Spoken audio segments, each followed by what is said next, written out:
before I actually had to go there. And then I had time to charge the battery up just enough to get the car started. Once it got started, my strategy changed. I thought, well, I'm just going to drive down there and sit in the parking lot with the car, with the motor running, and read a book for 4. So I did that for about 4 hours, so that I could be there at 2:30 when my time came. Then I went in and there was no line. There was nobody there getting the immunizations. Because they'd had to cancel like a couple hundred appointments because people weren't actually qualified under the present rule. Was that the VA in Oxnard? No, it was in Carpinteria, and it was a Save-On drugstore at Albertsons. Oh, okay. But they did a good job, and it's the Moderna vaccine, which is a messenger RNA vaccine like the Pfizer one. So we'll see. I'll be finding out next week if they've got it available at VA in Oxnard. I've got an appointment over there for other things, so we'll find out. I didn't even know there was a VA in Oxnard. I thought I had to go to LA. In fact, I have an appointment, but I have to cancel tomorrow or Monday because I made the appointment for the VA, but that was for the 19th of February. So they've got a basically it's an outpatient clinic. They're in Oxnard. They're going to be expanding that because there's a lot of veterans in Ventura County, and they're going to make building up a new clinic in Ventura itself. And it should be about when they're done within about a year and a half or so, it'll be about the size or function of Sepulveda. Well, that sounds good to me. I've been going up to Santa Maria to the clinic there for my hearing aids, and that's who made the appointment for me. But the personnel there said, we don't have any vaccine. We don't think we're ever going to get any vaccine. If we do, it's going to be 5 or 6 months from now. And the same is true for the Santa Barbara facility and so forth. So she said, if you want it now, you can make an appointment and go down to West LA, and it'll be available there. And I did that, and that was the appointment for February 19th or something. But then an hour later, I discovered this other option and took a chance and got it. So.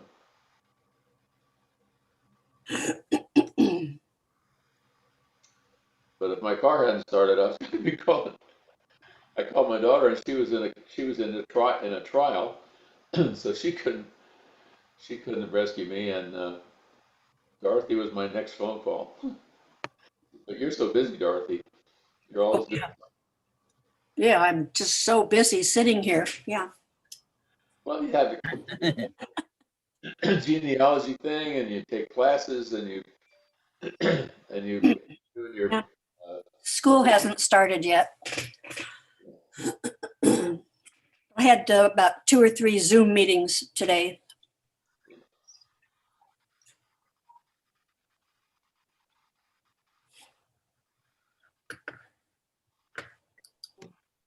Here I am.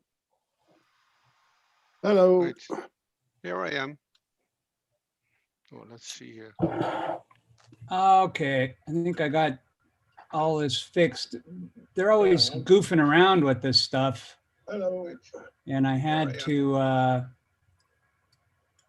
get it on YouTube, and it said I wasn't authorized, so I had to go back in and authorize myself. So that doesn't make a lot of sense, but that's how it worked.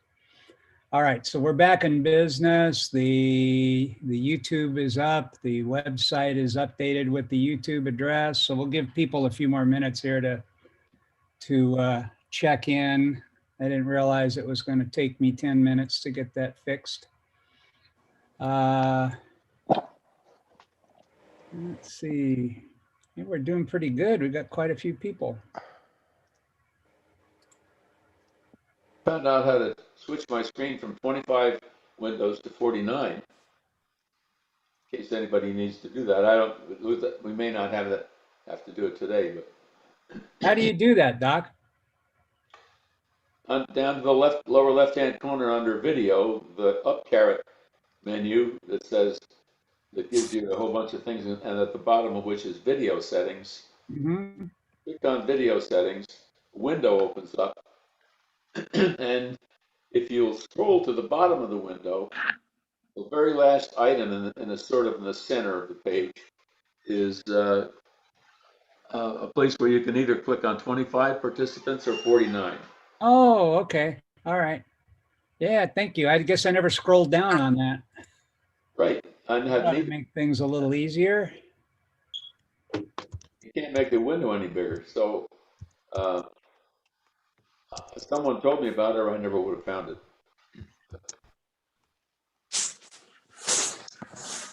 Oh, I've got to get my flag ready here.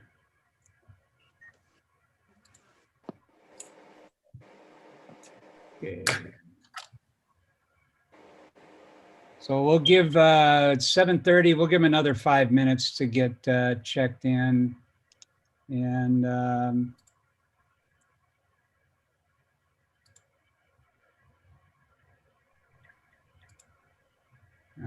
okay. By the way, I think that setting for 25 or 49 must be automatic, because I think it puts 25 on the screen, and when you get the 26 one, it switches to smaller windows. Great person.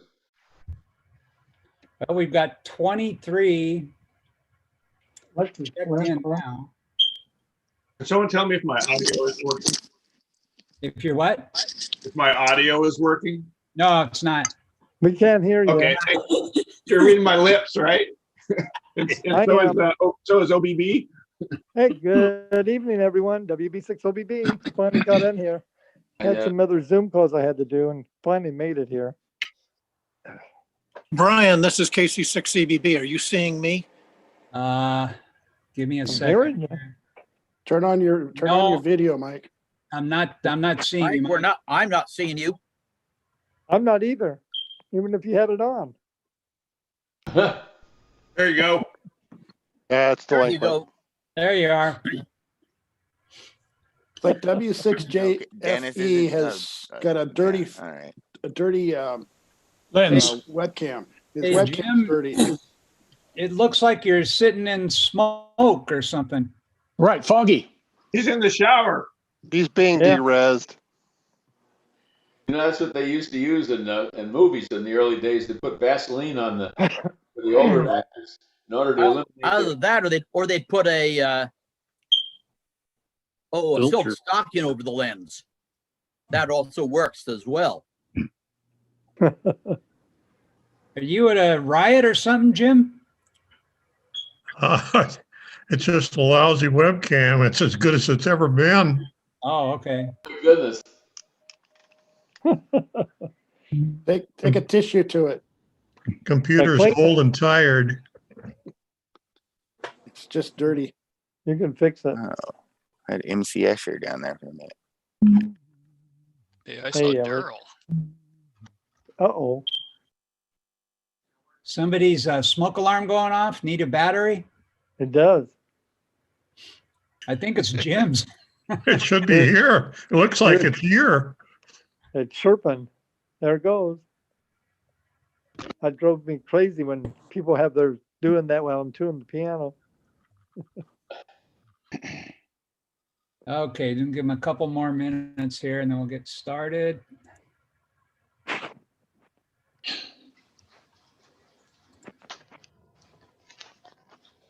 Daryl and his other brother, Daryl.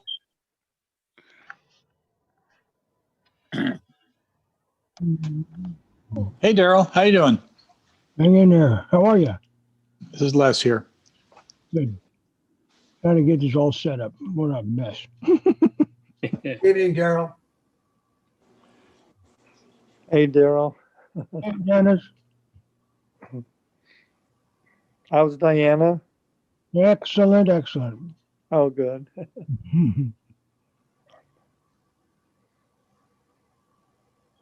I'll be back in a minute. I left all the kitchen lights on. Be right back. Wow, how do you do that? It was upside down. Yeah.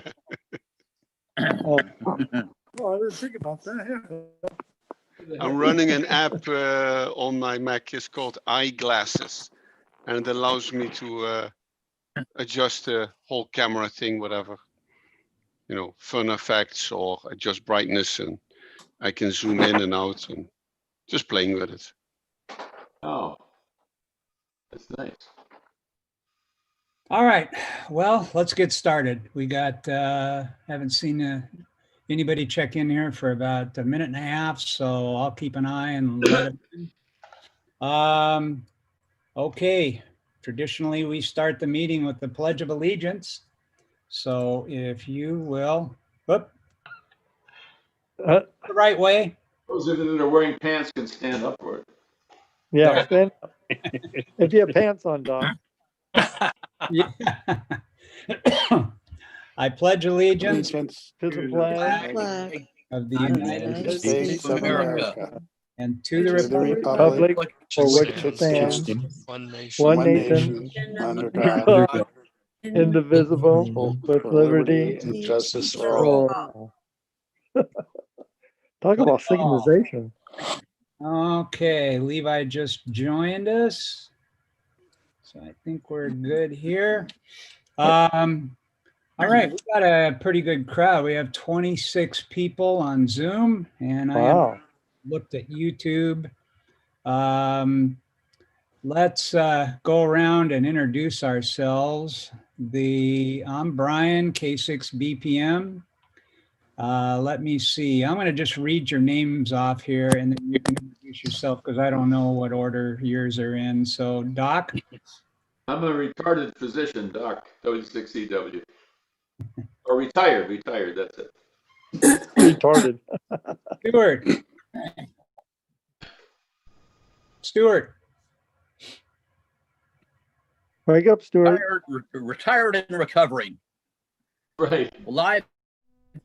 Right. Just generally coherent. Okay, I'm going to go back to Doug here, K6DSB. Doug here on the Mesa. Eric. You. KG6WXC, Eric here down in Port Hueneme. Good to see you guys are all still with us. Okay, Les's iPad. Les W6CGE here, halfway up the mesa. And that is a Smilodon behind me, a proper museum model.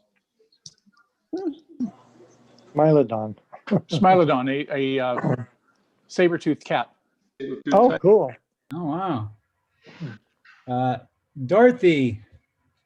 Hi, Dorothy, K6DSO, retired notary public. John's iPad. Joe. John, down in Ventura, Whiskey 6 Juliet Papa Golf, a semi-retired theater technician. Wayne. Yeah, AF6GX, the site trustee. I take care of the repeaters. All right. Let's see, KA6GSU. A6. You got, need to unmute your microphone. Rod, unmute. Okay, now does that work? That's better. Yeah. Geez, I've been trying for 3 weeks to get it to work. As Stuart knows. No, it's working okay. Good. Okay, let's see, Joe. Good evening, Kilo 6 Delta X-Ray Whiskey. And good evening to all. Orville. November Alpha 6 Juliet, Orville Black, down in Oxnard. Hey. Roger. Hey, Roger, KG6 ETL, Santa Barbara, St. Rocky. Still working, Mac IT specialist. Mike. KC6ABV, Mike in Channel Islands Harbor. Okay, the other Mike. Mike W0JFB, retired retired peace officer and disabled veteran. Hello. Okay, I think Ken disappeared. You around, Ken? Yeah, I'm here. Can you hear me? Sorry, I'm eating dinner. Oh. Ken Alker, K6lcm, very not retired electrical engineer. 10 years ago at least. Daryl.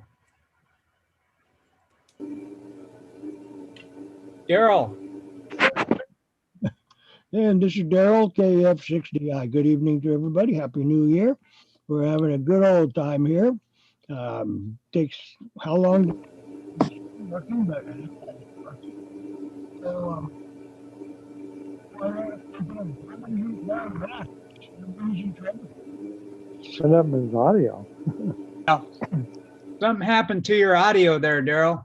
Underwater. I ain't touching it. You can't hear anything? Now we can. Oh, I didn't touch a thing. Oh. Anything I did before? Yeah, that's okay.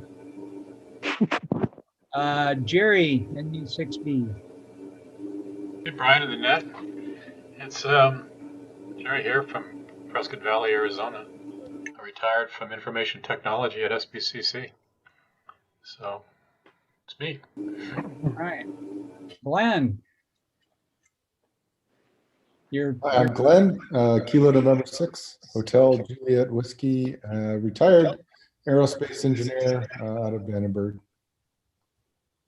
Larry.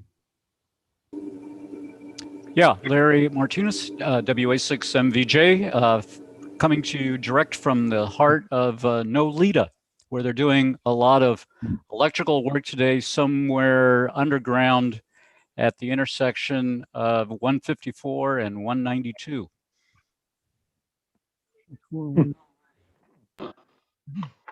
All right, let's see. Callie. Oh boy. Hi. This is KD6OVS. Still working. I guess I have to work more now. One of my compatriots decided to take a job up in Santa Maria. So I guess we've got a chair sitting open over there behind me. Anyways, let's see. Hi ETL, and I'm sad to say hi that the Fox is saying that that Smilodon thing or whatever it was is scary. Yep. All right, back to Ned. AI60X Dave. Dave, AI6BX, still employed, still working. What do I do? Double E. And a new board member. And a new board member. And a new board member. Dave joined the board of directors. This was Wednesday was his first board meeting. Dennis. Good evening, everyone. WB6OBB, Dennis here on the Mesa. Still working, actually two jobs now. I got the piano technician, tuning pianos and selling them. And then of course isogenic, healthy food and all that sort of stuff. So we're still kicking around here in sunny when the sun's out, Santa Barbara. Rand said he'd say hi, Dennis. Bye. Hi. Hello, Dennis. Debbie. Hi, this is Debbie KN6IMJ in Buellton, and I am a retired middle school math teacher. And cool. That's it. Yeah. And what are we doing, Larry?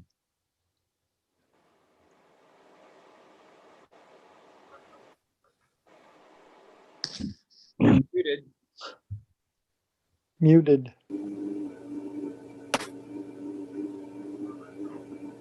Still muted. Yeah, there we go. Okay. This is the X-Files. We're sort of doing, the truth is out there. Oh, I didn't know that. Are we all sharing something? Yeah. Well, after OVS up the ante with, what's the name of your little friend there, Callie?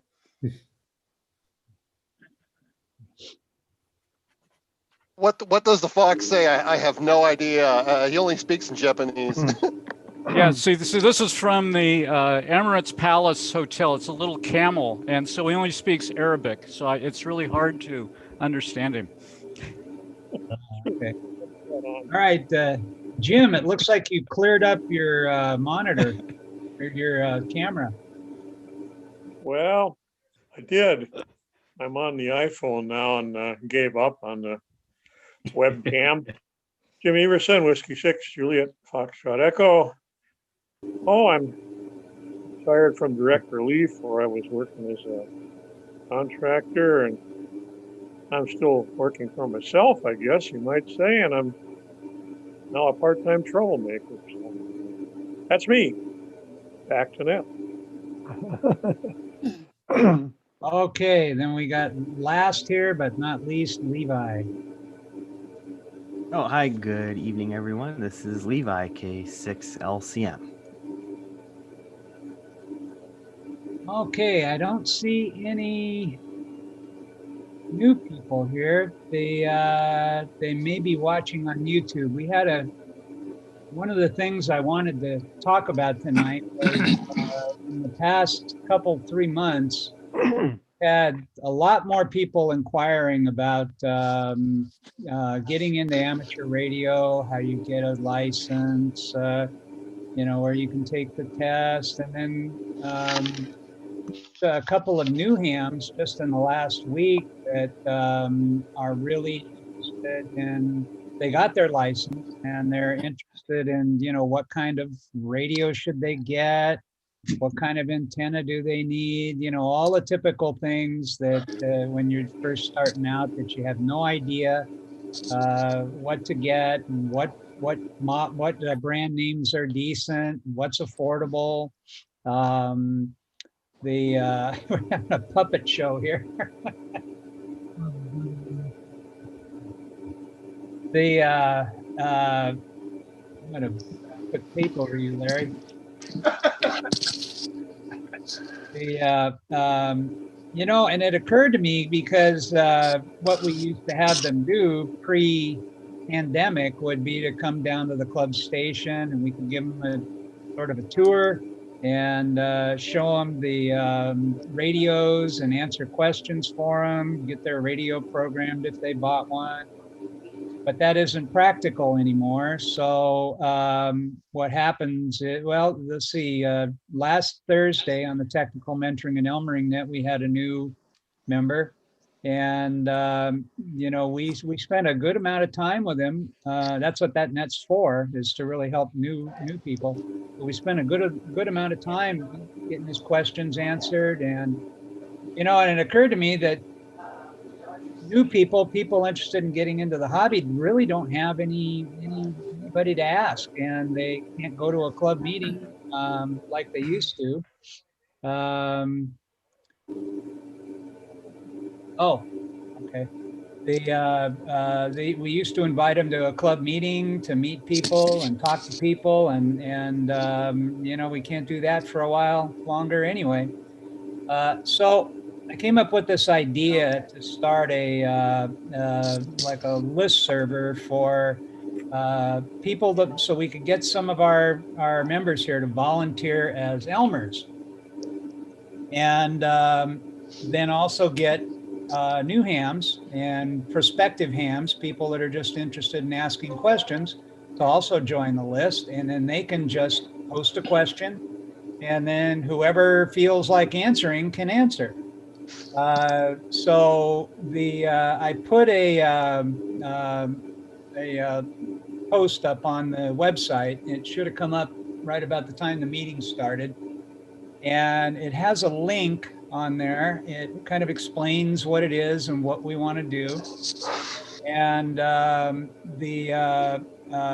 what I'd like to ask all of you guys is it's not a big commitment. It's not like you're going to have to spend a lot of time.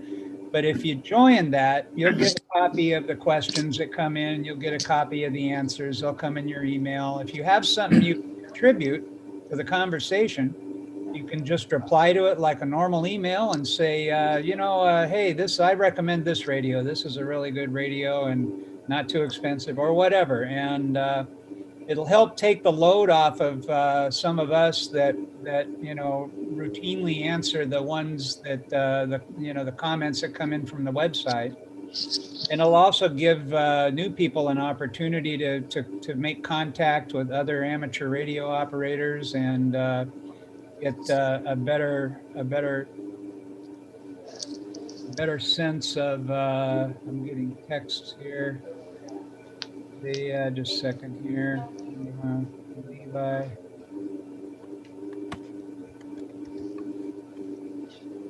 Okay. So it'll give them a better sense of what the club's about. They'll be able to ask some questions about the club and what other people's interests are. I don't always have time to answer all of them. Levi answers a lot of them. But that's kind of it. So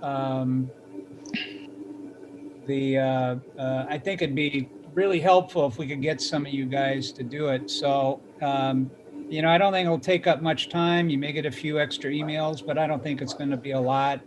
Maybe 8 or 9 a week or something like that if there's a bunch of questions going on. But it also give you a chance to help out new hams. I mean, most of us don't see another amateur radio operator ever. I do because I go down to the club station, but the rest of you guys are not going to meetings, there's no events, there's just nothing. And it'll give a kind of a little bit of a way to participate in club activities. So take a look at the article, the post that I put up there, and see if it's something you want to do. And it's pretty simple. Just click on that. It'll take you to a little form. You just put your name and your email address in there and hit submit, and it will sign you up. It'll send you a confirmation that you need to just reply to. You don't need to add any text, just hit reply so that it knows you're a live person and not a spammer. And then it'll add you to the mailing list, and it'll send you back a little thing with instructions. So it's real simple to use. It's called elmers@sbark.org is the email address. And then people that have subscribed can just send an email to that address, and you can ask other members, or you can ask other members' opinions about things. So if you're thinking about getting a new antenna, or thinking about upgrading a radio, and you want to see if anybody else has any experience with it, or if anybody has software for it or whatever, we can use it for those purposes as well. So at least it'll be a way to keep people connected in between Zoom meetings. And I hope that will will generate a little bit of activity there. Cool, I submitted. Pardon me? I submitted, just did it. Okay, thanks. Anybody have any thoughts about that? Yeah, that's a great idea. That's beautiful. Yeah, great idea. I think it's a super idea. A lot of people on our blind ham groups do that all the time, and people are always asking, even if they're sighted, they just want to see what's out there and what kind of antennas, radios that people like, and DMR or Fusion or All-Star, or all that sort of stuff. So it's a good idea for the club to do it. I also do that with SwapNet. A lot of people, in fact, I just had a recent one. Priscilla was inquiring what radio should I get. I want to join the club and this and that. And by the way, Brian, she's going to probably come down tomorrow to buy a radio. Well, Mike, that'd be a good place for you to go sign up then too, because then some of those that come in, and there may be a question that you might want to answer. I'll do that. I'm not able to access email on my host, not my host, but my on the SBARC website where I have to where I can edit the SwapNet program. I cannot access any email that comes up on me. No, I'm not quite clear. Yeah, there's an email, there's a message board next to my name. And when I click the messages, I don't get them. Yeah, I'm confused too. I mean, I signed up and now what? I'm talking about something different, but Oh, it's, sorry. yeah, this is not about what he just set up. It's about, on the SwapNet, me being as an editor, there's a message board that's next to my name where I can actually answer questions for the SwapNet, but that message board is inaccessible for me. Okay. So Roger, that you signed up. Did you get an email back? Yeah, I did and confirmed it. It was a bit confusing, the reply email. But now if somebody asks a question, will we automatically receive an email? Where and how will we see the questions and replies? It's just going to come as a regular email to you. Oh, okay, cool. So I don't have to visit Nothing the else. website or put up an RSS feed or something. Okay, good. Yeah, nothing else to do. It's just a couple of clicks and it'll come to your email account, and it's going to have a little identifier in the subject line saying what it, that it's coming from the list, and Okay. just reply to it just like a regular email.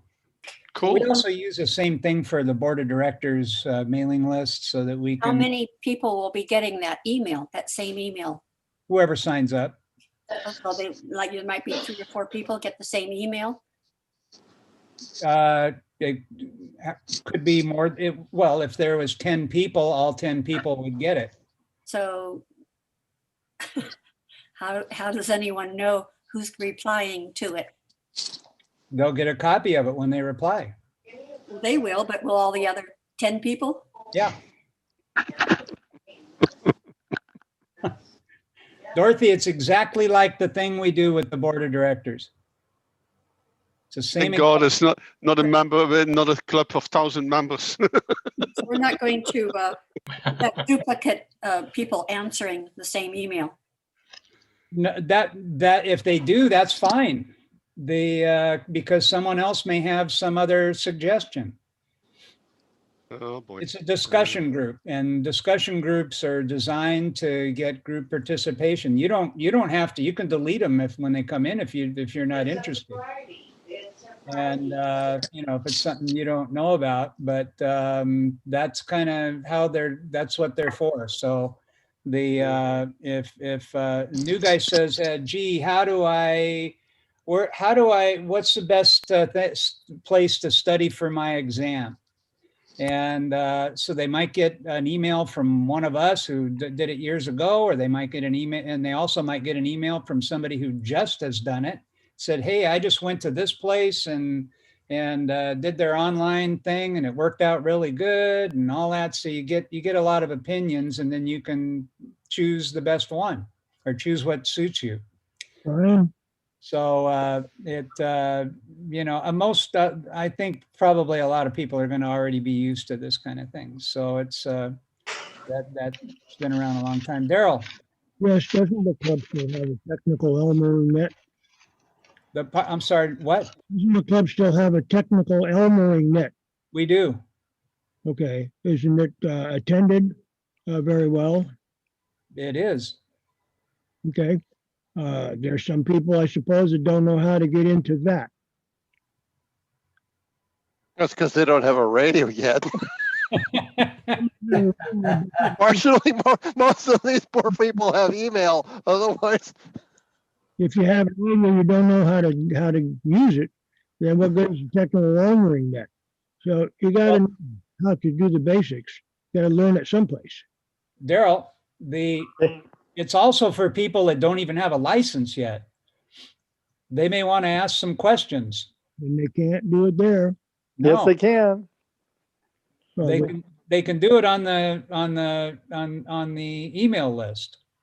And the other thing is that the technical mentoring in Elmering net is 1 hour a week. And if it's a real busy net, they might not get a question answered, or they might not be able to sit there for that exact time.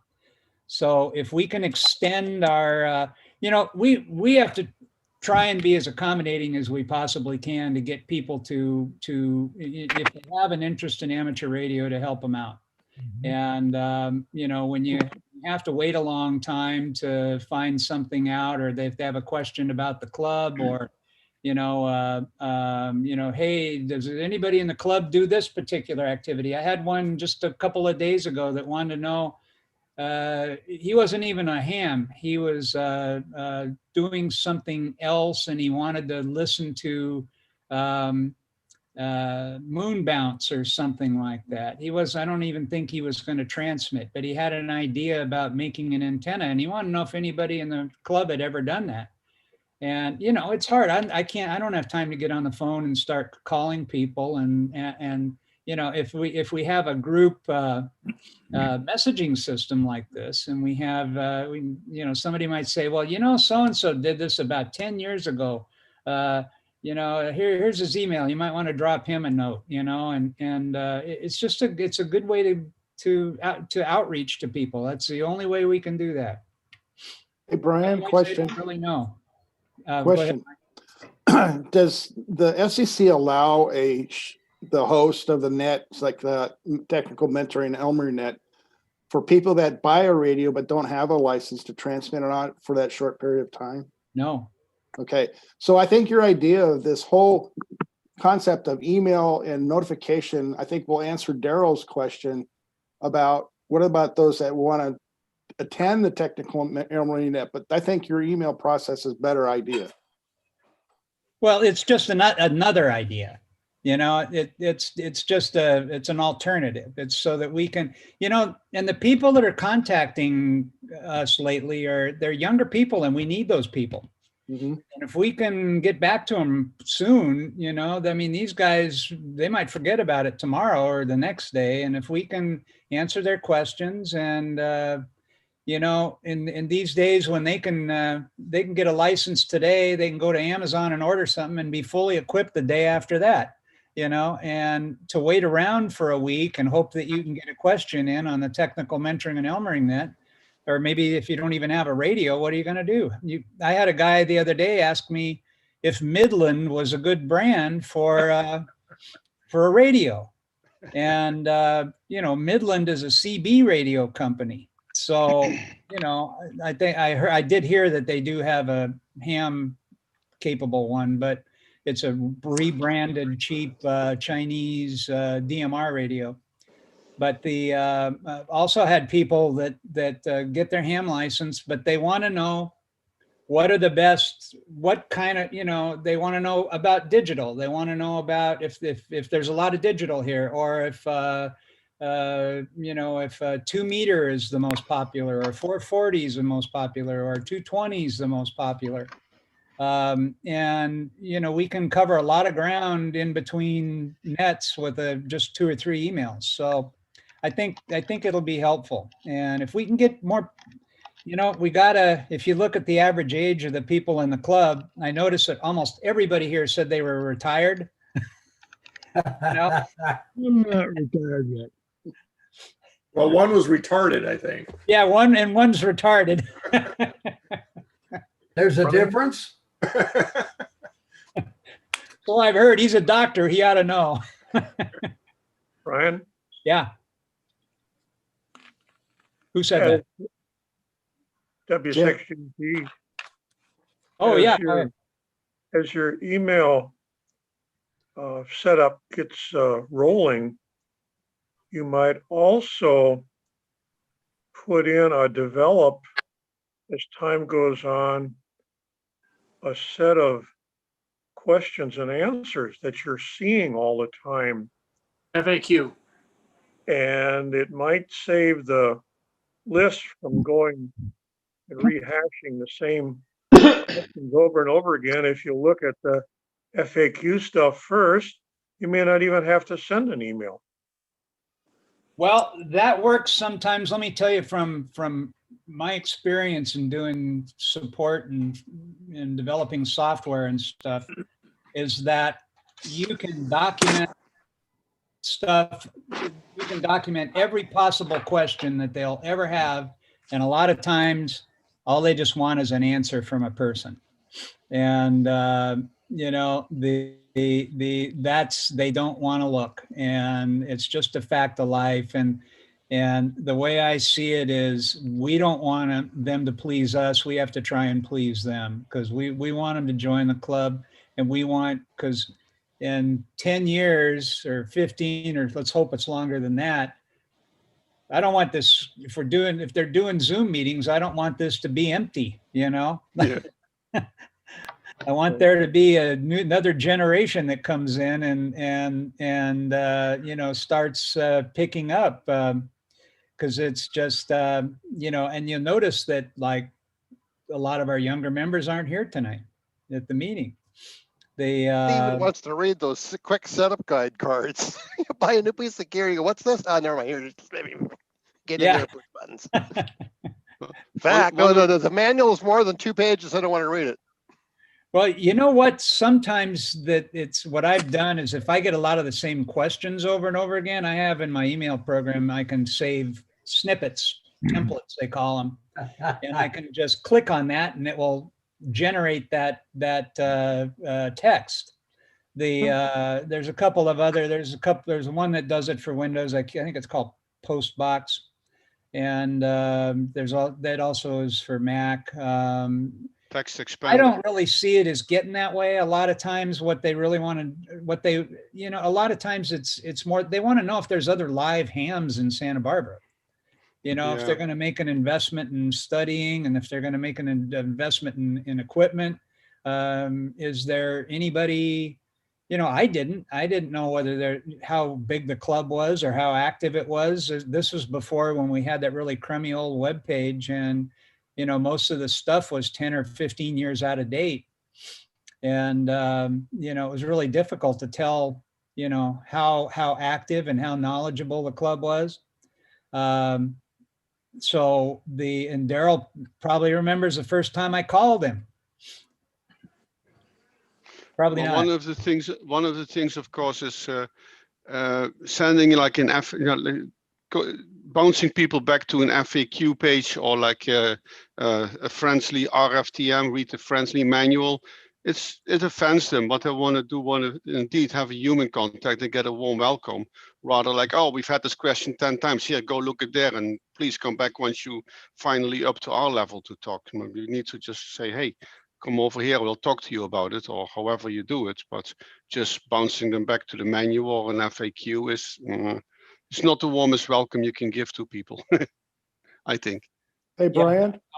I agree. Especially we want to sell ourselves. You know, it's we're not selling a product, but we're selling, you know, the amateur radio as a hobby, and it isn't like you know, you call, you know, some tech support somewhere, and they if it isn't on their script, they don't know how to answer you, you know. And when you get a live person about amateur radio, they'll go, oh wow, this isn't going to be so bad. I'll be able to, you know, ask a question now and then if I need some help.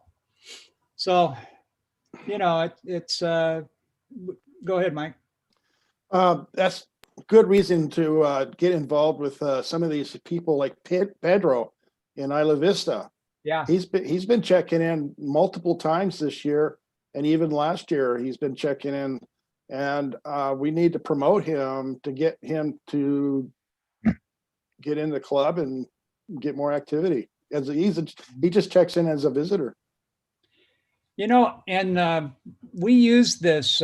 We use another list for the digital group for the net that I do on Tuesday nights, and we use it a lot of times right in the middle of the net. You know, if we want to send something to other people, a link of something we're talking about, or a picture or something like that of a project, or we will do it right in the middle of the net. And it goes, all the guys that attend the digital net all subscribe to the digital mailing list.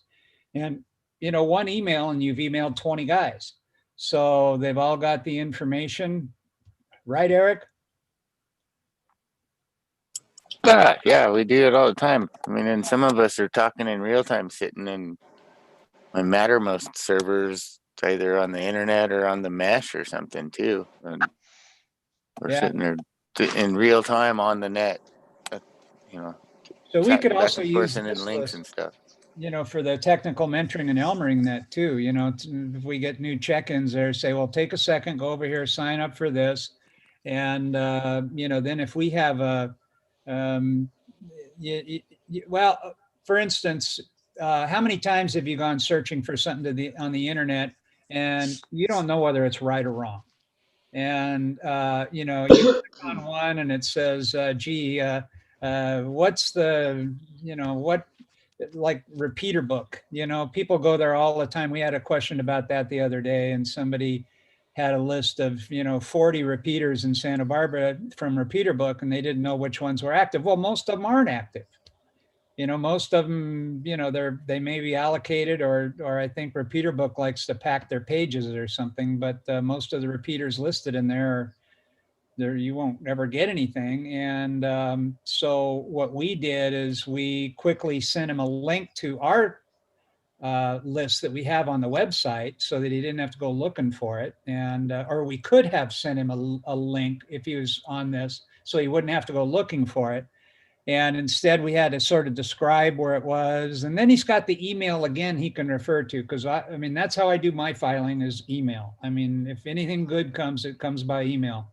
If it comes in the mailbox, it's a bill and it's no good. So you know, you can keep those for reference and keep links that people send you. So I plus the younger people are totally used to this stuff. And I think I just hope it'll work out really well. Anyway, I mean, I would encourage anybody who's if you've got even if you're just interested in just reading them occasionally, you know, just to sign up for it. And if you you know, take Mike CBB, for example, somebody might say, you know, hey, I live on a boat. What's a good antenna for a boat? Well, I'm not going to know, but Mike might know. Right, Mike? Yep, you bet. Or how do I, you know, how do you keep your battery from running down? And so solar panels. Solar panels. Go ahead, Eric. You know, just as you're saying this, and I'm thinking too, I mean, we've got this sort of getting pretty massive chatting system going on down here on the mesh. And, you know, that there's one internet server that's tied into it. A lot of it is just like Slack. You know, on the mesh up there, I still need to link you guys to it, but there's nothing that we couldn't create another team that's just for like SBark, and you guys could sit in there and I mean, people could come. It's like email on steroids, really. I mean, because you can answer. There's a history of what everybody asked and everything. I don't know. Maybe there's a way to incorporate that in too. For a lot of us sit in there, and I've got probably, I think on the internet one now, there's 77 members that pop in and out from time to time, and probably, you know, 10 of us that are in there pretty much regularly all day, every day. So it's just, I don't know, another thing to think about. I'm interested in getting on the mesh. I would like to know more about it. I think most of the equipment, but I need to know I would like to know the details, what, where, and how. Well, you know, we have a mesh list.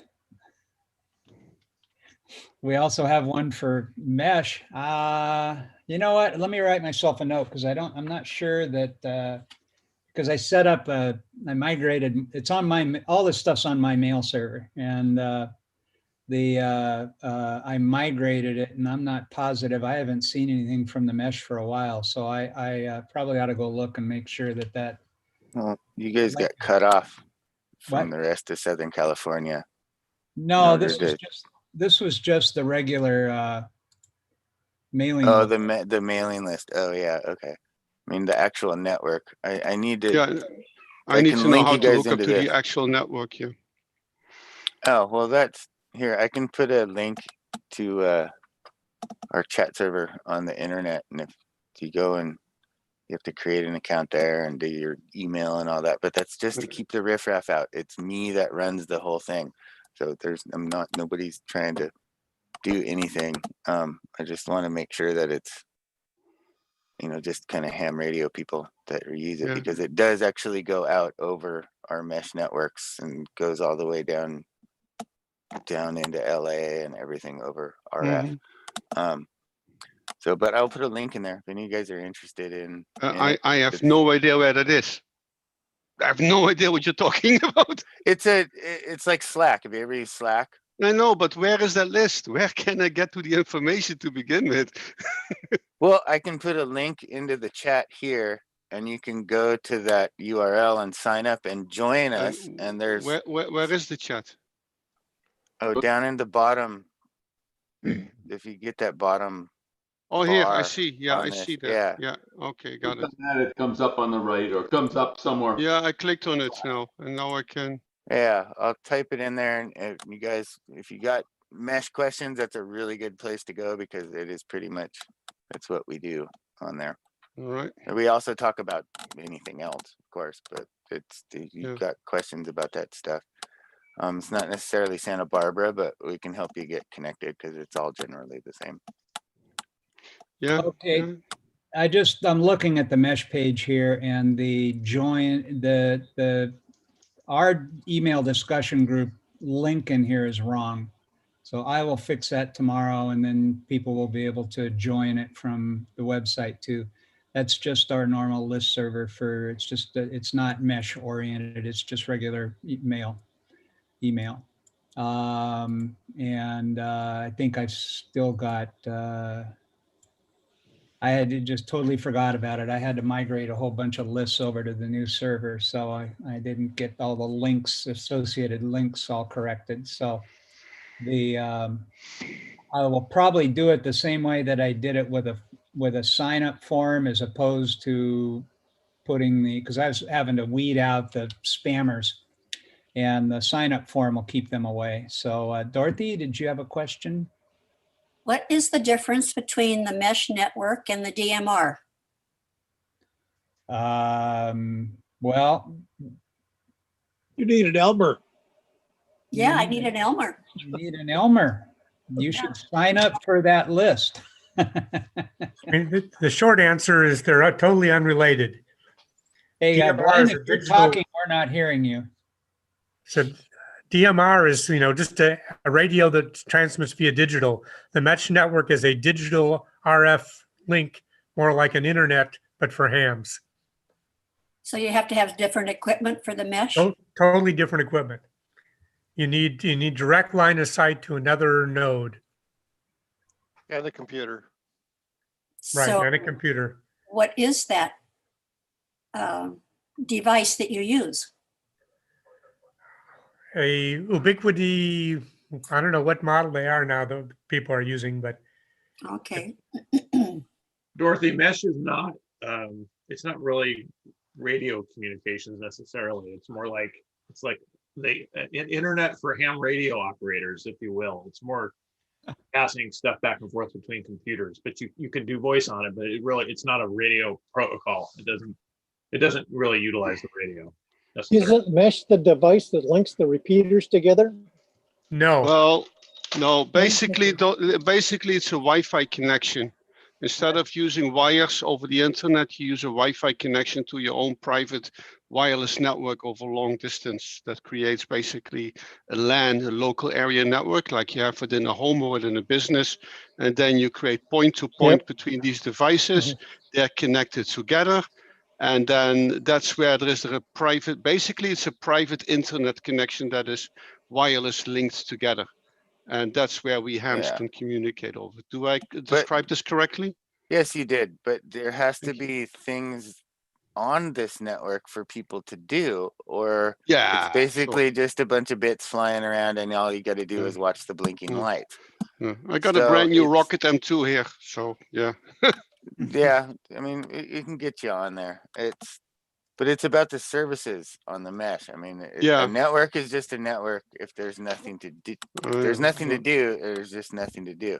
Exactly, and I have some ideas for that. But first, I would like to be connected. Well, yeah, that's the first step. I mean, we've got like a real email system. We have real-time chatting systems. There's store and forward chat. There's telephone.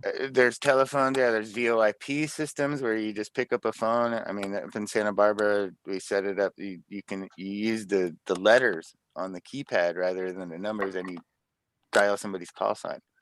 Now, it sounds great, like a great idea, but it's not in the end, because if it gets too big, there's going to be a conflict. But there's fun ways that you can do all that stuff. I mean, we have IRC running. We've played games over the thing. We've played multiplayer games over it. I mean, it just, the list goes on and on. Can we use it as a backup for internet when the internet goes down in Santa In an Barbara? emergency, you can. Yeah. We've set that up before. We use like a proxy server and have somebody connect to one of us that still has internet and allow them to go through us. Yeah. But it's hard to keep it off of there too, because a lot of people just don't seem to care. JPL, for instance, thinks that it should be a backup internet thing. So they provide a gateway and you can't actually get it out. But anyway, back to you guys. Go ahead, Joe. Question. I'd like to bring up another subject. I'd like to know why the identification on K6TZ is set at 100% modulation. If you're listening to, or you crank the gain up because somebody's got very low modulation, when that comes on, especially if you got a pair of headphones on, it can be kind of painful. Yeah, the old voice did that thing too. It was super loud also. Wayne, do you want to take a stab at that? I can take a look and see if that's adjustable via the controller. I'll look into that, see if it's independent of other levels, or if messing with that messes with other levels. It's tricky keeping all the levels balanced when you've got 4 linked repeaters and the microwave links and things. So not as much freedom as if it was a standalone one, but I'll look into that. Just for information, the FCC and the commercial business has a limitation that they say the deviation should be set at 40%. I believe it's 40%. And that is much easier on the earbuds. Yeah. It's audio. His hearing is. Joe, what repeater? What is that? The 2 meter or the 6 meter? The 2 meter repeater. Okay. K6TZ 14679. Okay. Yeah. All right. Mike? Okay. Back to the mesh network. I just went online, signed up, took me less than 30 seconds. Easy peasy. I can read about it later. As for the increased volume of certain individuals, CKG is one, and Bob in Figueroa Mountain is another who just super loud. But I think if CKG is using his Echo Link, I think that has something to do with maybe his phone's volume is a little too high. But there again, I don't know why Bob would be coming in blaring hot, but a lot of it's been toned down. Everyone else seems to be okay. No, it's been an ongoing problem for years. Yeah, CKG can turn his down. He says loud. Bob's always been loud. We've been telling him it's his radio and or his microphone, but he won't change. So I've listened. It's just really high distorted. Yeah, what controller is being used on that thing? Say again? No, I was just wondering what controller is being used on the TZ box. I had no idea. I think a club. Yeah, okay. So it doesn't have. I'm trying to remember where we set that thing in the signal chain. I'd have to go look. It's what KGB said. There is a compressor limiter in the Master 3 that's available. As far as PZ is concerned, I've listened to him. I've listened to people explaining to him what he needs to do to turn down he's a little, I think he's over deviated is the word, but I Yeah, don't he is. way to set the deviation in the radio, which I did a long time ago, but now they're all set, so I've forgotten how. But anyhow, when he hears that language, he just doesn't hear it and comes back with, well, this is the way the radio is. And so I think it could be adjusted, but he doesn't have he doesn't understand how, and he doesn't have experience how to do it. So he has to back off his mic a little bit, I think.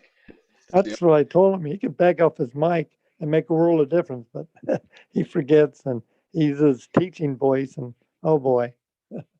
Well, he does have the advantage of dominating the conversation as soon as he talks. Well, yeah, and he can double over, S 7-9 because 518 will mix at the same time, and with his audio, he can capture almost anybody that way. Yeah, that's we tried to do that when he before he retired. It wasn't so bad because he used an HT, and once he retired up to his house, he started using his bass, and it wakes you up for sure. And I think CKG with his Echolink, I think the Android version of Echolink has some sort of input setting, microphone gain. The iPhone doesn't. The iPhone version of the software has nothing for that. So I think the Android one does. So I think he has his turned up all the way, but I don't know. It's just one of those things. If Wayne can, I don't know. I've never noticed that it's that loud, or maybe I've just been listening to it for so long that it just seems like that's what it is. I have a possible answer. I have a lot of people with pianos and hearing aids, and you get a harmonic on it, and I think that's Joe's problem actually. And as far as CKJ, I'll get him to turn this down because he's using headphones and with the volume control and the push to talk and all that, and he could turn it down. So I'll get him to do that. Okay. Let's see. Was there any other questions? No other hands up? Eric. Go ahead. I would like a little bit more participation in the SwapNet, please. One or two people ain't cutting it. You're just getting 2 check-ins or 1 check-in and you? 2. Announce the date and time. Every Thursday at 7:30. It's been that way for years. So has low participation, unfortunately. Yeah, I agree. It's a net you just listen to. It's important to announce the date and time because it actually has changed 3 times in the past 3 years. So. Well, it was on Tuesdays at 7:30. Then it got because of who was it that was doing it? I can't remember. Hayden was doing it because he changed it from the original time. And then when I got on board, it was basically more convenient for me to do it on Thursday, which brought it back to its original time. And I've been doing it since then. So, yeah, it'd be nice if I could talk to more people. But if I get no one on the SwapNet, absolutely no one checks in, I close the net and then be done with it. So that's the way it's going to work from now on. You bet. I mean, it's right before 8 o'clock when they have the technical Elmering net. People could just check in a little earlier and do it. It's not that big of a deal. I get new stuff all the time. I make changes. Levi even had a price reduction in his listings, and we had recently just did that Thursday. It worked very well. I mean, And then we had a response with Priscilla, and that worked out. So we do have responses, but we need to get more participation in listening. You know, even if you're not interested, just call in and say, hey, I'm here. I'm monitoring and I'm not listening. So that's great, but it gives us a tick amount of people who's checking in. We could also recommend to the new people and the technical numbering net when they're looking for equipment to check in. I'm sure you guys already do it, to recommend that people go to the SwapNet and listen, because a lot of the stuff that's on the SwapNet is quite a lot better than the Chinese stuff that people are buying for, because it's inexpensive. Yeah, speaking of expensive, there's one thing on the SwapNet that's like $16,000. Now, I've called Teresa Jonas several times and asked her what's the deal with this.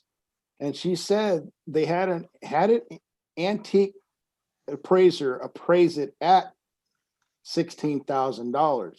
What is it?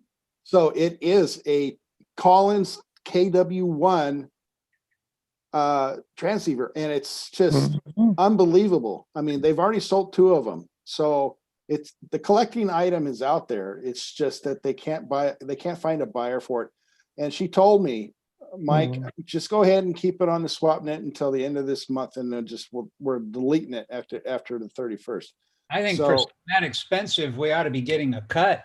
you would think, but then I look online about Collins KW1 transceiver, and they're only going for $4,000. But this one's a unique, rare item. This is one of a kind, antique item that is still working, and they are just kind of like, well, I can't go any lower than that. That's their lowest price. That is kind of a niche market. How much did the other 2 sell for, Mike? What's that? How much did the other 2 sell for that they sold already? $16,000 each. Oh, yeah. Wow. Did they go to the same person? No. She told me that they had two different offers, and I think their price was a little higher on a couple of the first 2, but this one is the last one. So they don't have any more. This is the last one. Well, it's a museum item, but I don't think it performs as well as some of the much less expensive, more modern equipment. Well, you never know. But the thing is, if it is a museum item, I think maybe somebody should collect that and put it proper place. It's so cool, though. I mean, it's a radio that's built into the desk. It's like the desk is the radio. Well, no. Now, see here, the thing is they sold that desk. The unit itself is left, so all they have is the that's unit. a shame. Oh, yeah. This is the big tower one. This isn't the desk, the under the desk one. Yeah, this is the one that was in the desk, but they sold the desk, and now they have just the unit. Well, that's why they're not selling it. You got to have the desk with it. You would think, and that's why I think this one's different. This one's like 6 feet tall, all by itself. That's why I deleted the photo of the desk, because I asked her. I says, "What's with the desk?" Oh, we already sold that. And I says, "Well, I got to remove that. We can't have that desk in there because people are thinking that's what they're going to get." So I removed it, and this is all we got. So we have just the unit itself.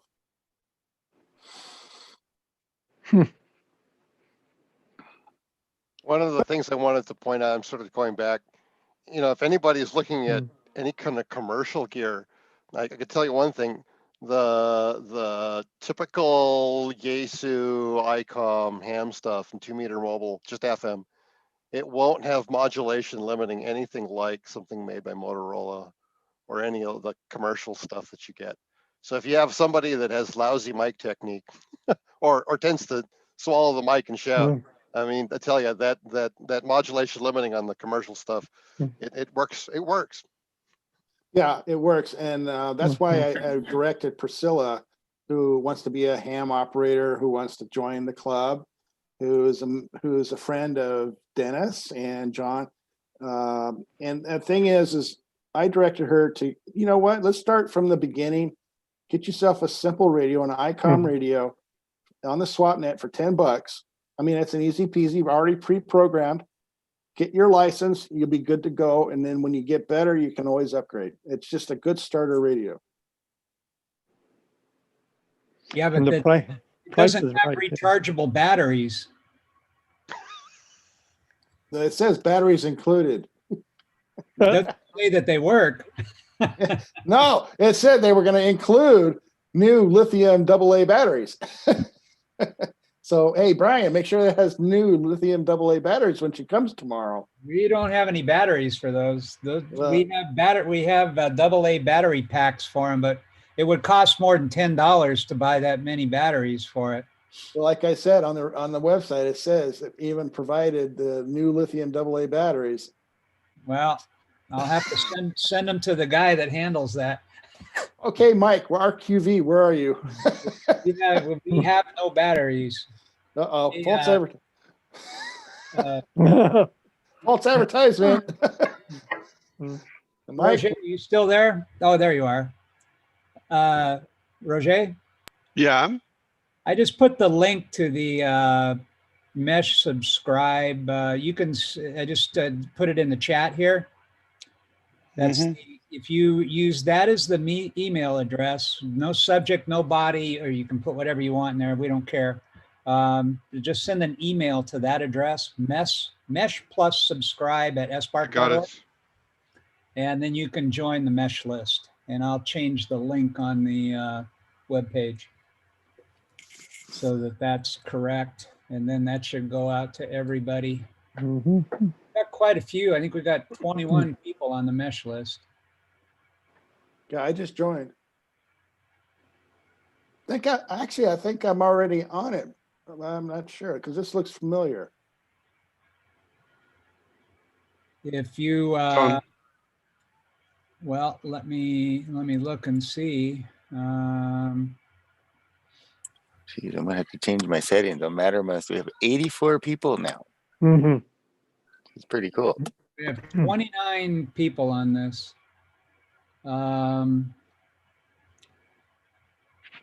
84 on Mesh? Yeah, cool. No, it's like a real-time chat. That's on the internet and the Mesh, Dennis. So Oh, and okay. there's 84 people that have signed up on my internet server. Oh, cool. Okay.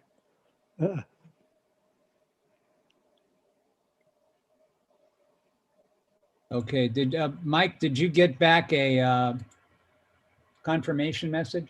Yes, I did. Actually, Roger verified it. You just replied to it? Yep. Yeah. Okay. I got mine too. I just did it. Okay, let's see. On the new talk group. Oh, on that one. Okay. Yeah, Elmer. Well, let me see how many we've got here on the Elmering list. See if we're doing any good. Yeah, let's see. Oh yeah, Jim Everson. Yeah, we got a few on here already. Oh, that's good. No, Yeah, you news, bet. I don't think. I don't know. Maybe there's some email addresses I don't recognize there. So that's good. So we got 7 so far. Cool. You got my email address, right? Ben Tech For which one? For the Mesh. Elmer? Mesh. For the Mesh? Let me look.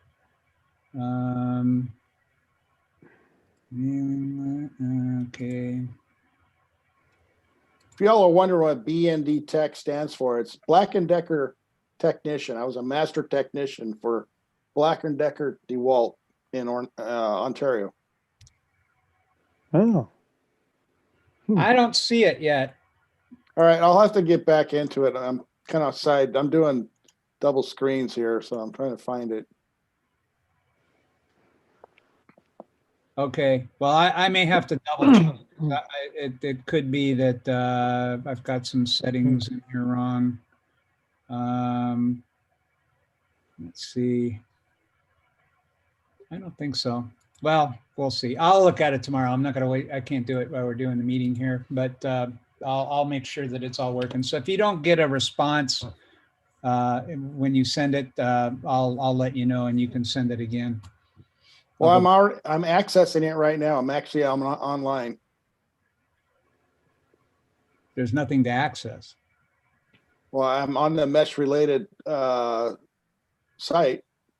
Oh, then you're doing something else. Okay, you're not. Oh. You didn't join the mailing list. Oh no, a mailing list. I haven't got that for yet. Yeah. Okay. No, I was talking about the mailing list. No, I don't. I'm not on that other thing. I got enough to handle. Eric, I can't see you now. Did he take off? I didn't hear him leave. Oh, okay. There he is, but he's not there. He left the building. All right. He's eating. Yeah. I also want to take some time this meeting and see if it's been a long time since we've had a opportunity to just talk about whatever. So did anybody bring any questions or any complaints or comments or suggestions to the meeting with you tonight?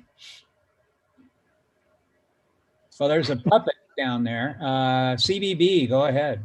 Yeah, I want to thank the technical group for getting the Santa Cruz repeaters going. It's a big help for me. You know that was the big deal.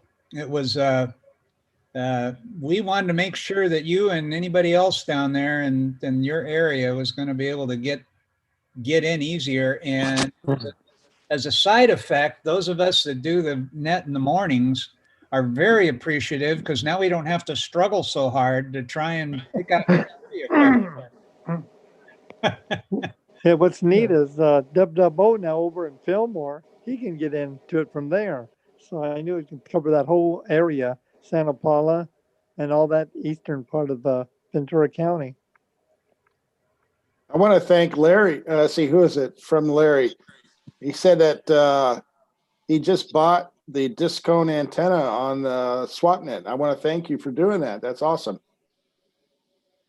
Yeah, he did. So Dennis, you're saying now I have to install it up on the roof. So that's the next step. Well, you know what? You're getting a great antenna. It's already pre-assembled, I believe, but it's never been used. So it should be able to be pretty easy. Yeah, it looks pristine. So, and then it's useful for transmitting on 220 and 70 centimeter bands. So right. It's really useful. Yeah, and what's the biggest thing? The biggest take on this is that this is for the fundraiser efforts for the Santa Barbara Amateur Radio Club. So when we have items that we're selling on the SwapNet, and that's why I'm trying to ask for more participants, is that the money that goes from the fundraising efforts goes back to the fund for Santa Barbara to help pay for the maintenance and all the accessories and all the repeater repairs and stuff. So I really thank you. This is really nice. Thank you very much. Just a comment about disc cones. Be real careful with those, radials on there. They love to break off. I'm not sure if it's that particular model you have, but the models I have, it's a very thin tubing, and it's easy to lose them. So take care. Yeah, that one actually looked to be pretty decently made. Joe, go ahead. I wonder if we're going to have a 100th edition of Key Clicks as a summary, like we did for the 40th and 50th years. Well, Levi put together a very small digital version so that we'd officially have something out for our 100th anniversary, but it unfortunately it requires that several people work together. It's not going to be able to be done, over email or Zoom or something like that. They need to sit down, be able to look at, because a lot of the pictures that have to be gone through and decided what to include in it are all older pictures. So they got to pass them around, and, it just isn't going to happen until we're going to be able to, it's out of our control until till everybody, till this virus goes away or everybody gets vaccinated or whatever. It's you know, Okay, I understand. we just don't know. I understand. Yeah, some of the, you know, some of these things that you can do online are great, but I know that Joanne and others have brought in like boxes full of old pictures that they got to look at and see if they remember who the people are and pass them around and see which ones that they want to include in the you know, in the key clicks. But it's going to happen. I hope it does. I hope we don't have to wait till the 102nd year to do it. I've been telling people that really December has so far it's got we're on December 46th, 2020. I was waiting for 2021, but it's so far it's been about the same. Go ahead, Dorothy. Oh, thank you. I just wanted to acknowledge Jim W6JFE for all the help that he's given me in getting me back on the morning net. He has given me the equipment. Oh, thank you, Jim. Yeah, he's been a great help. It's taken several tries, but we finally did it. And it's working well. So thanks again, Jim. It sounds good too. See, Jim is my Elmer. Did Jim fix your microphone, Dorothy? No. Okay. No, he just gave me a new radio. Okay. Now let's see, what else is I gonna, oh, another thing, I wanted to mention this at the beginning and I forgot here. If you, I don't know how many people see NewsHawk, but there was, I'm sure you probably got the email the other a couple of weeks ago about us dedicating the building up at Lavaggia to Bill Talanian. Yep. And It was a great article. Very yeah, nice NewsHawk article. had a really nice article about it. It was, I read that every morning just to see what's going on around town. And I saw Bill's picture there and I almost went by it because I'd seen it on the website and but then I realized I was looking at a different site. So it was a great article. So he deserves that honor. I mean, if you think about all the things that we wouldn't have if Bill Talanian hadn't have done them, we would probably be like every other little ham club, with Peter on somebody's garage, and we have probably one of the best infrastructures of any club in the West Coast. With the amount of locations we have, the coverage we have, the quality of the coverage, and the people working on it, and it's quite something. And the video that Levi did is great too. It's on our website, right? Oh yeah, the one from Santa Cruz. Yeah, it was wonderful. Yeah. Yeah, that was quite good. Hi, Marina. Hi there. How you doing? Good. Sorry I'm late. It looks like you're picked right behind you is the Marina. Yep. Tom might be coming in also. Okay. Don't know. Let's see. Did I see another hand up a minute ago? Oh, Ken, go ahead. And then Mike. Mike, yeah. Question for Dennis. Dennis, you mentioned that it sounded like you said that both Fillmore and Santa Paula were able to get in better now that the island was lit up. Can you explain that? I'm confused. Yeah, absolutely. On 146,655, Bill is working over in Fillmore. And on 126, he made it all the way to Fillmore. A little choppy in places, but he can find a hot spot and it's just fine. Works very, very well. Are they elevated enough that they can see the island? They're not on the coast. No, they're World's probably flat. It's flat, but it's still fairly clear going across. Oh, okay. There's no hills in the way. I don't think. Probably Oh, there's no hills in the way. Okay. Straight I down don't the think so. valley. Yeah, exactly. I like to have them trade on 220 because I think it hears as well or better than 655. I Okay. hear only static on 655 with QRM. There's what? I only hear QRM on 655. I hear nothing. I called out a number of times and I have like an S8 loud buzzing and whatever on it. What? You know, there 146, was something happening on 655. it the other day when we were talking. I noticed there was some big loud buzzing, or I don't know which one it was on, but it kept coming in when we were trying to have a conversation. I wonder if that was 655. It might have been because I heard a buzz one time, but I hadn't heard it since. Oh, okay. Yeah, maybe whatever I have going on locally here. I don't know, but all right. I just try it later. I want to thank Bill and Wayne and Levi and the company, including myself. I mean, we got the Labo Peak. I painted the radomes, and they got a helicopter and they flew out there, and they got this repeater going, the 14655 and 223 192, the 220, and they got them up and running. That's enabled Mike CBB to get going. And they changed over, and we can now hear Mike clearly. We can hear Cat and Ventura clearly. And so now we have 4 linked repeaters, and all of them use a PL tone of 131.8.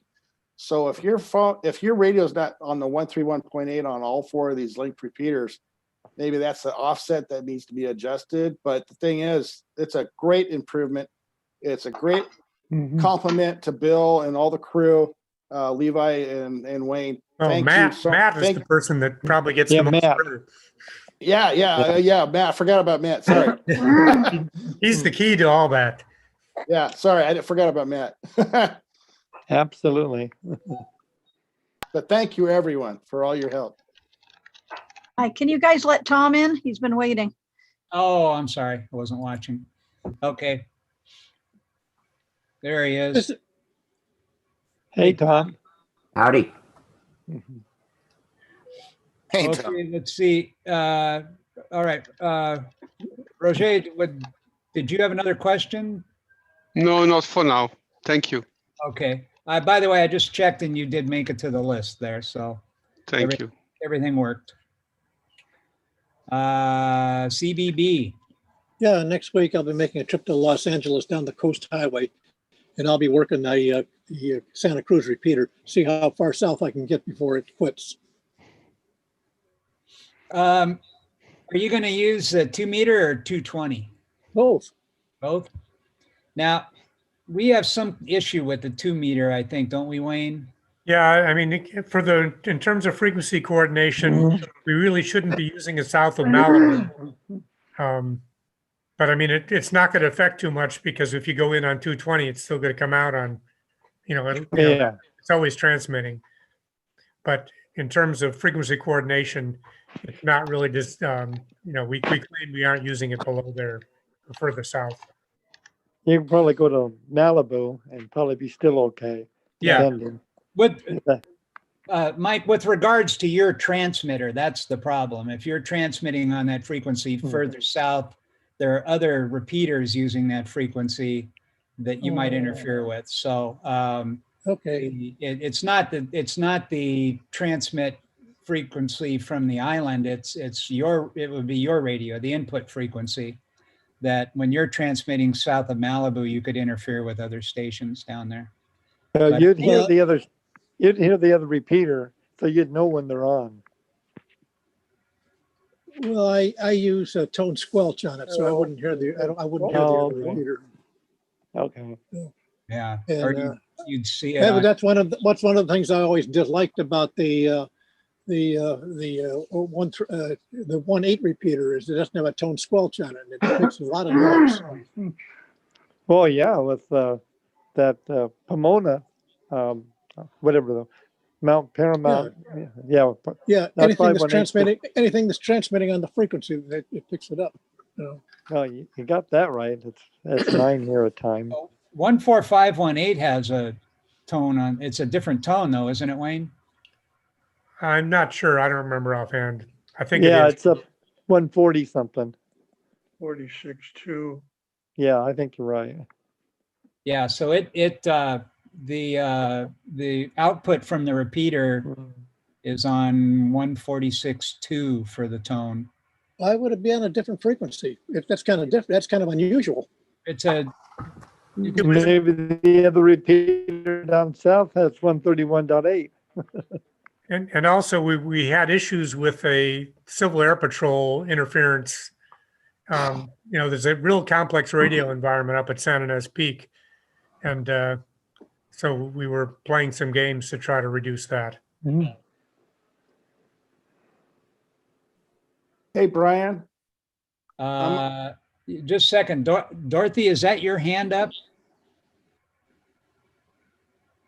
Okay, I didn't know what that meant. She's got a little hand on here. Go ahead, Mike.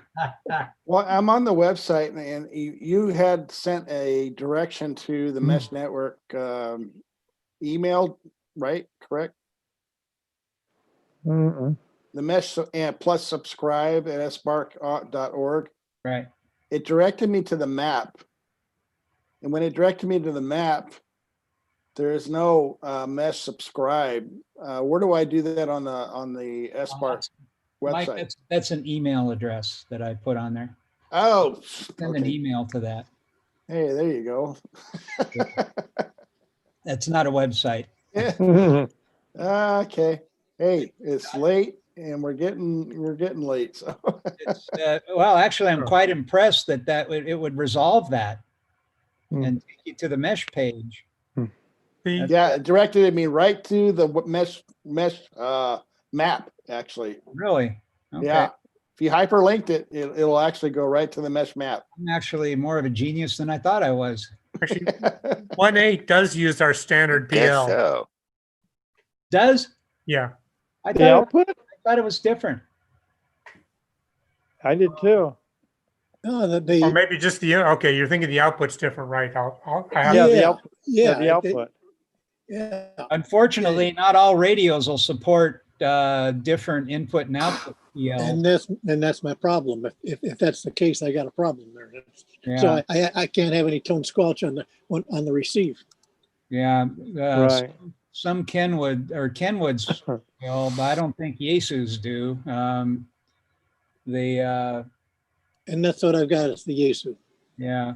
What you can do with the Yaesu is a little bit of a trick. If you got two channels, you can receive on one and transmit on the other, and use two different PL in each. Mike, if you've got two channels, and if you're okay with consuming, Yeah, both you can have A and B. Yeah. Yeah. Two bangs. I guess that's a possibility. Yeah. That I could do. It's unfortunate. Yeah. I wish the Yaesu would do it. It's really frustrating that it won't. It seems like a very But I didn't know that it had a different PL on it. I thought, because when I tried to put the 1318 in on the receive, it cuts it out. I don't get it. Yeah, Right. It had that until about a year and year and a half, 2 years ago. Bill changed it for the reasons that Wayne was stating, and so it's just remained that. I thought we were going to change it back again, but I don't know. Maybe Wayne knows more. It doesn't bother everybody here locally, but it does in some areas. So most people just don't use a tone squelch on it. They just use yeah, I mean, since then, Civil Air Patrol has new equipment, so we might revisit that. But then again, when we change it, then people that do have it dialed in may be an issue. I don't know. It's a long way up and back. As Bill would say, another helicopter ride. Well, no, San Ynez Peak you have to drive to. All right, okay. Brian, I'm in. I just joined. Okay, good. All right. Yeah, we picked up a few here tonight, so that's good.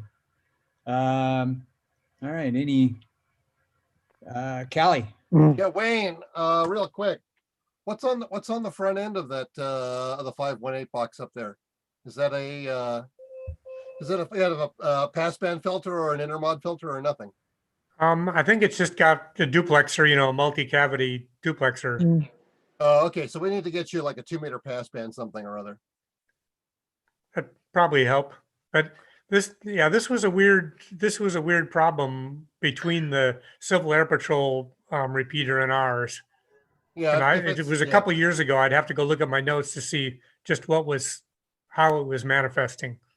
I can tell you that the little chunk of junk on the what's AF6VU's thing up in Gibraltar, Gene put it together. We had that thing was so bad, and I finally told him, Gene, you got to have something on here.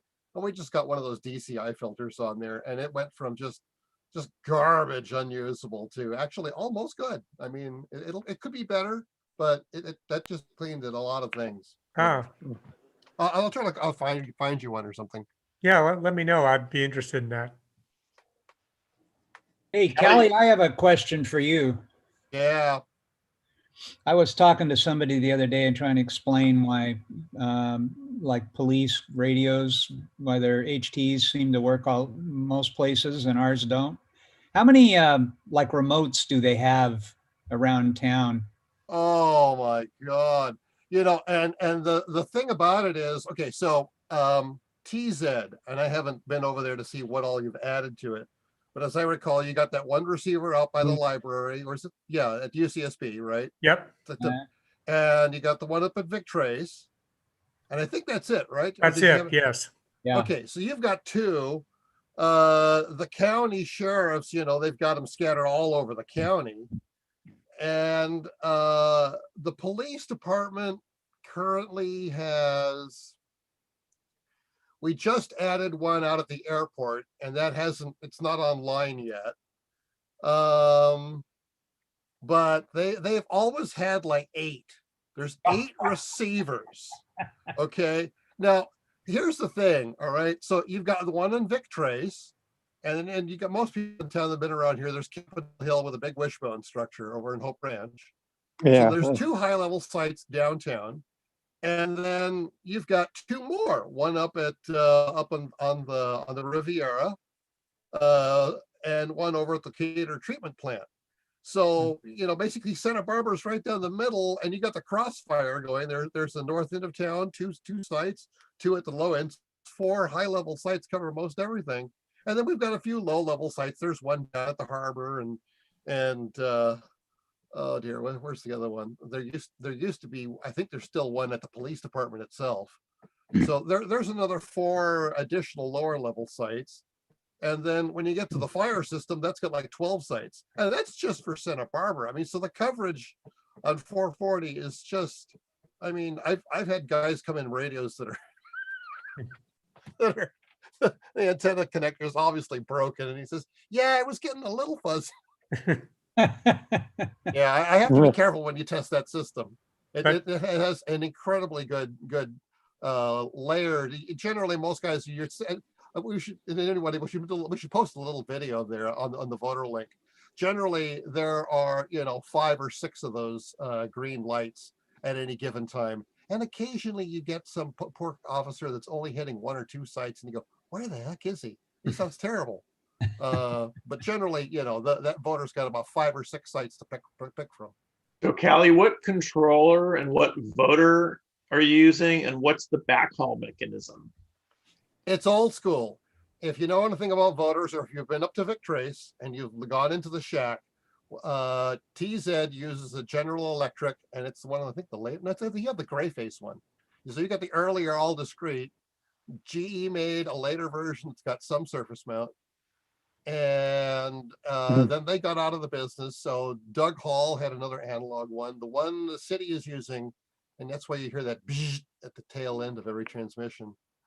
That is made by Raytheon, and they spun the company off. It's called JPS. So it's a signal to noise voter, SNV12 or something. And it uses DSP chips. But the city's doing everything with one transmitter at Vic Trace, though, correct? At this time, we have one. However, there's another one that's sitting on the shelf ready to go out at the airport sometime soon. So when you get to the fire department, they have 3 transmitters on channel 1.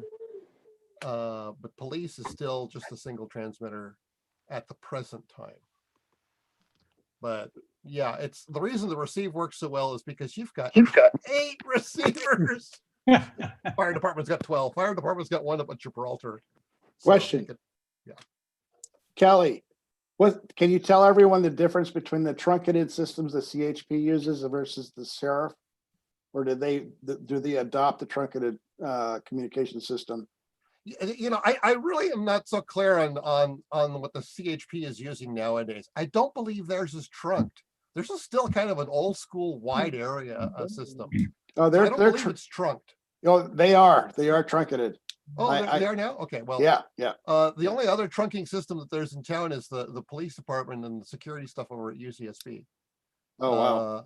And so on a trunk system, if you can imagine TZ having, the club having 4 2-meter repeaters, it would have an additional one that had just digital traffic. And you go and you squeeze, you go to talk, and it will assign your radio, and your radio will move to a different channel. Yeah, it's called the green, yellow, blue, whatever channels they use. But it's fascinating to, the CHP frequencies they use that gives them the allowance of adopting as they travel, chasing a suspect from county to county to county. They can still continue to communicate. Hello, Tom King. Hey, there's Tom. Callie, so if you've got 2 transmitters, you've got some kind of a simulcast controller for that, for multipath and whatnot, or how are you doing that? Yeah, so simulcast has gotten really, really easy to do. It used to be a lot of work. And nowadays there are multiple products that'll do that, even in the analogs domain. And a lot of it is the audio is handled through some sort of digital medium. So that kind of makes your leveling a lot easier. The simulcast, so each transmitter site will have a GPS timing unit that generates a reference time. So basically the master audio comes out of some computer somewhere and is broadcast over some T1 network or Ethernet or something to all of your transmitting sites. And then, of course, everything's going to end up there with a variable amount of delay. So what it does is when it leaves, it gets a GPS time hack appended. And when it arrives, the system adds enough delay so that everything transmits out of all the transmitters at the same time. And it does it all automatically. So can we wake up, John? How are they doing simulcast before you had the ability to have the GPS receivers or timestamp everything? Was it just that people would hear ghosting and it would be a nightmare? Or... Oh no, it was drifty. People use things like WWV or other references that weren't anywhere near as good. Okay, but they've had simulcast for a long time, I assume. Well, some of the early stuff that I believe we'd have to get Leland Stanford out here. I know their system was originally off some sort of WWV clock reference, and you can imagine how lousy that was. But I guess they've always had to have some kind of a reference to be able to make that simulcast work. You're always going to have delay no matter how you ship it, right? So, well, yeah, I mean, in the extreme case, if you had a central location, you could, just go license a frequency and broadcast a carrier and use that as your reference. I mean, there's any number of things you could use. Okay. And how are you doing the backhaul for those 8 receivers? Is it all RF or is it gone to IP or? It used to be things like phone lines. That's obviously T1s over microwave links. Nowadays, I meant backhaul from the receivers back. No, I'm not talking about the simulcast transmitters anymore, but the actual backhaul from these 8 receivers back to the. Yeah, so when you do that, it doesn't matter because only one of them is going to get voted on. No, I know. I'm just curious so what backhaul is. We have a mix of microwave links and telephone lines. Okay, but it's not it's not like hams do. It's not all 440 coming back then. No, it's actually twisted pair copper or a T1 time slot. So you buy a channel bank. Now, if you want to do it cheap and you want to do it fast, some ham guys, what's the guy's name? Gene's pal up in Corscold. He just passed away a few years. They've got little boxes and it's got an Ethernet jack on the back, and it'll shove it over your own local area network. So you can just put up a bunch of 5.8 dishes, and you could do voting on that, and it does it all by computer. So really slick. It has some delay. There's maybe a 200 millisecond delay, but yeah, nowadays you can get that stuff over Ethernet. The audio quality is, but yeah, now all the new product is over Ethernet. So do you know of anybody that's successfully using RTCMs for doing simulcast. I I- have. what- Are the, what's are your- the RTCM the one that the micronode, or well, he makes one of them, but I mean, are you familiar with All-Star. the RTCM? Oh, the All-Star, yeah. Let's see. I know Gene had. They said they did have a like 2 or 3 site voted system, and Not, I not believe voted, but simulcast. he had a 2 site simulcast system as well there. Okay, I believe they did all at right. the time. One point. Yeah, I mean that's what that was. That was one of the original ideas behind that RTCM was to. Yeah. Hey, Callie, Yeah. I kept meaning to tell you a few months ago or last year, I guess it is now, somebody brought in a Bofang for me to program right out of the box. And you know what the default channel 1 frequency was? Oh, it's probably police channels. It was 460.1. That was one of the scandals, and some of the vendors were complaining about that bitterly. But yeah, I mean, if you want to talk about simulcast, I know you get Tom King in here too, because I know they've one of the GE products I saw. Apparently, that's also been done in broadcast too, and that's even more finicky listening. It's crazier. We're Oh, doing I can only we're doing simulcast in a lot of places Yeah. all over Northern California. I haven't got Southern California done, but I'm working on finished Northern California. It's all GPS timing now. Without GPS, we couldn't do anything. If the That's GPS goes what down, the- it's into the toilet. The RTCM uses GPS. That's how it does it. I haven't heard of anyone. I know that was the whole idea behind the RTCM, but I don't know of anyone that's actually deployed a simulcast network using it. I'm sure they're out there. I just was curious if anybody. No, I don't normally see people using the RTCMs for that, but they could do it. In our particular case, we have IP transport that goes between sites, and we have a master, and then we of course embed the timing signal, and that gets it to where that we simulcast everything that way, so we get it all synchronized. I've got a 5 sites in the Bay Area, and that's how we do it. That's a broadcast. That's a radio station. That's Tom? a broadcast. It's simulcast, but it's simulcast on multiple different frequencies. So the radios know how to frequency hop between areas. So if you start running out of coverage in one, the radio scans and finds the same digital signal and says, "Oh, there's the appropriate one," and latches onto that. So it's a little bit. It's not quite as seamless as you will with a cell phone. But the radios are getting much better about that, especially with the digital signals. They're able to sit there and listen through a couple of different channels at the same time, and they do RSSI and all of that. And then if they can latch on, they'll switch between the two. And because we have it simulcasted, the timing signals on it pretty much does it. It's probably a quarter-second burst of stuff currently. I've got another one that's simulcast on one frequency where you drive through the Newhall Pass there, and it switches between Oak Mountain and the main station, and that is pretty interesting to hear. It actually works pretty well, except for one area if you go underneath one of the bridges, and then it doesn't work there. But otherwise, you're able to pass through pretty well. So that's been a lot of fun. Ken, to do one of those radios, it really isn't that hard. It depends which radio you pick. If you pick an old Master 3, those are set for external clock. It's just a matter of programming. If you get an old, I think what was it Gene was using? He was using the GE, no, those little GM. No, he's using a GM desk track, 300. the desk track. Oh yeah, that one. There you got to cut into the clock reference for the VFO and rip it out. Track's Put a still VSO there. in it. The desk track's still up there. Yeah. So you just got to rip the clock out and give it an external clock. Yes, Search and Rescue attempted a simulcast system because they've got about 5 or 6 repeaters, and they were their vendor never got it working. They probably didn't contract it real well. They had a lot of finger pointing, but we've ended up tearing that out and just running the repeaters separately on their own PL tones.